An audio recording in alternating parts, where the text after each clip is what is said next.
बोंबलाची मागची शेपट काढायची, नाही तर मग पोटात दुखते त्याच्याने.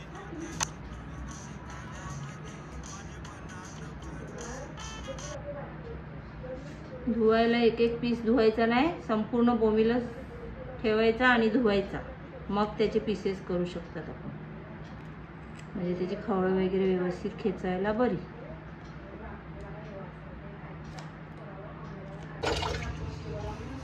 आता मी साफ केलेले बोंबील शेपटापासून त्याची जी खवले असतात ती व्यवस्थित काढायची.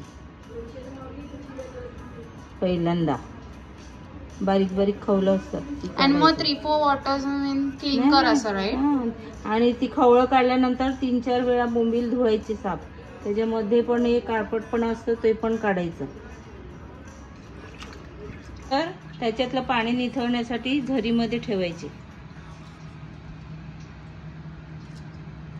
तुकडे नंतर करायचे त्याचे, मग पाहिजेत तसे. बोंबलाचं पुरीस असं बोलतात. आता मी 2 मोठे चमचे ऑइल टाकते त्याच्यात.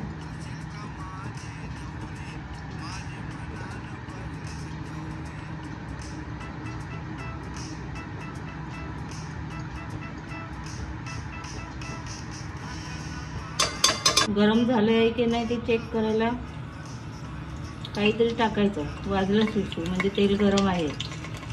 खरं म्हणजे याला पाती कांदा असतो ना तेव्हा जास्ती टेस्ट असते, पण आता तो अवेलेबल नाही आहे म्हणून सफेद कांदा घातला.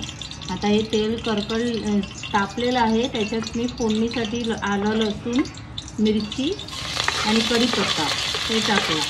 आता मी सफेद कांदा कापलेला आहे तो टाकते. ते मीठ पण घालून घेते आणि जास्त जर लागलं तर ते नंतर आपण झाल्यानंतर चेक करून टाकू शकतो. सो युजली आपण पिंक सॉल्ट वापरतो, राईट? त्याच्यात टोमॅटो घालतो आणि हे सगळ्या वस्तू शिजत ठेवण्यासाठी त्याच्यावर पाण्याची गोष्टी ठेवून स्लो गॅसवर शिजत ठेवायचं एकदम नरम होईपर्यंत. आता हे सर्व शिजलेलं आहे. त्याच्यात मी फिश करीचा हिरवा मसाला जो बोलतात ना तो 2 चमचे टाकते.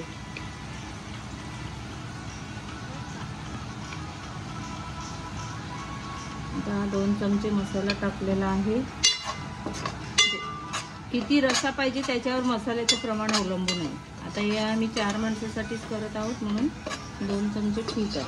आता ज्यूस पाहिजे रस्सा ते पण टाकायचं आहे. कोकोनट ज्यूस आहे हा.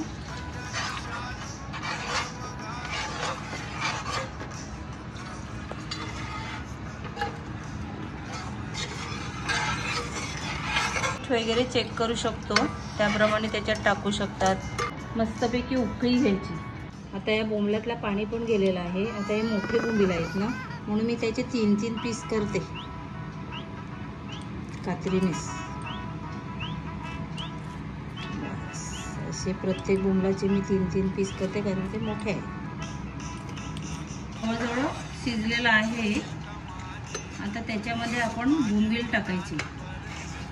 बोंबील टाकल्यानंतर 1 मिनिटानेच थोडीशी विनेगर, केवढी आपल्याला आंबटपणा पाहिजे ते पण टाकायचं आणि मग त्याला 2-3 उकळी म्हणजे बोंबलाला काही जास्त शिजायला वेळ नाही लागत.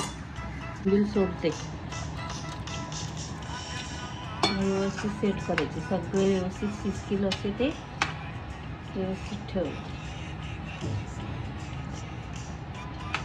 आवडते जरा. आणि ही जर विनेगर नसेल उसाची तर आपण व्हाईट विनेगर पण वापरून करू शकतो. आणि कोणाला स्वीट करी हवं असेल तर विनेगर नाही टाकली चालेल. माझी मम्मा चाकून बघते की कसं झालं. आणि असेच फिश करीसाठी आपण ही रेसिपी वापरू शकतो.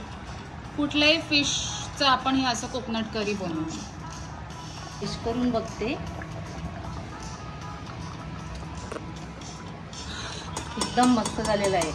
आता आपल्याला ह्याच्यावर ऑइल पण आता वरती येताना दिसते म्हणजे आपलं करी ऑलरेडी रेडी पोझिशनमध्ये आहे.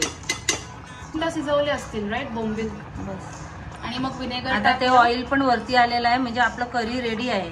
आता मी त्याच्यावर कोथिंबीरीने त्याला सजवते असं थोडं थोडं आणि कोथिंबीर टाकल्यानंतर आपण लगेच त्याच्यावर झाकण द्यायचं का त्या कोथिंबीरीचा वास आपल्या करीला मस्त वाटतो. आपली रेडी झाली बोंबलाचं पुरीस. Tasty tasty पुरीस. स्टार्ट.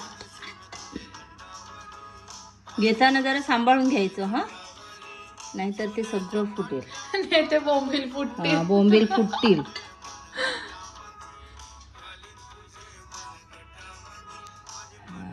बरोबर आले की बघ. आता रस्सा टाका.